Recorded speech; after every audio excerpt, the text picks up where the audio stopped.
মাত্র ২৫ বছর বয়সে মারা গেলেন দক্ষিণ আফ্রিকার হয়ে বিশ্বকাপ খেলা ফুটবলার জেডেন অ্যাডামস।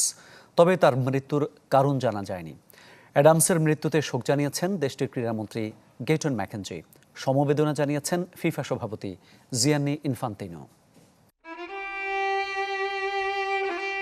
কিক অফের ঘণ্টাখানেক আগে দাদির মৃত্যু সংবাদ নিয়ে খেলতে নেমেছিলেন তুর্কির বিপক্ষে ম্যাচে। কে জানত দক্ষিণ কোরিয়ার বিপক্ষে গ্রুপ পর্বের শেষ ম্যাচটা হবে জীবনেরই শেষ ম্যাচ। মাত্র ২৫ বছর বয়সে না ফেরার দেশে দক্ষিণ আফ্রিকান মিডফিল্ডার জেডেন অ্যাডামস। শনিবার সকালে মধ্য কেপটাউনের স্কশে ক্লফে নিজ বাসা থেকে এই তরুণ তুর্কির মরদেহ উদ্ধার করেছে স্থানীয় পুলিশ। তবে মৃত্যুর কারণ এখনও জানা যায়নি। এ ব্যাপারে গোপনীয়তা রক্ষায় অনুরোধ করেছে তার পরিবার।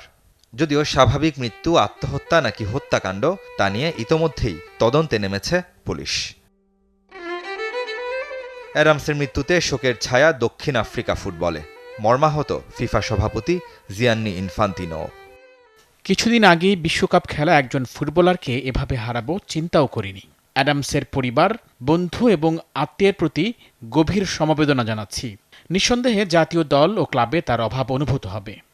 প্রচণ্ড কষ্ট এবং ভগ্ন হৃদয় নিয়ে জেডন অ্যাডামসের মৃত্যুর সংবাদটি জানাতে হচ্ছে। দক্ষিণ আফ্রিকা দল দুর্দান্ত উদীয়মান একজন ফুটবলারকে হারিয়েছে। জাতীয় দলের জার্সিতে তার আরও অনেক কিছুই দেয়ার ছিল।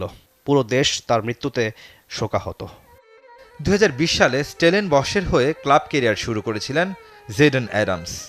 দারুণ পারফরমেন্সে নজর কেড়ে এলিট ক্লাব মামেলোডি সানডাউন্সে নাম লেখান। সে বছরই আফ্রিকান চ্যাম্পিয়ন্স লিগ টাইটেল উপহার দেন ক্লাবকে। দক্ষিণ আফ্রিকাকে ২০২৩ আফ্রিকা কাপ অফ নেশনসের সেমিফাইনালে তুলতেও ভূমিকা রাখেন এই মিডফিল্ডার। ঘনজন্মা এই ফুটবলারের আকস্মিক বিদায়ের রহস্য হয়তো উন্মোচিত হবে। তবে বাফানা জার্সিতে তার অভাব অপূরণীয়। রেদওয়ান শুয়েব, চ্যানেল 24।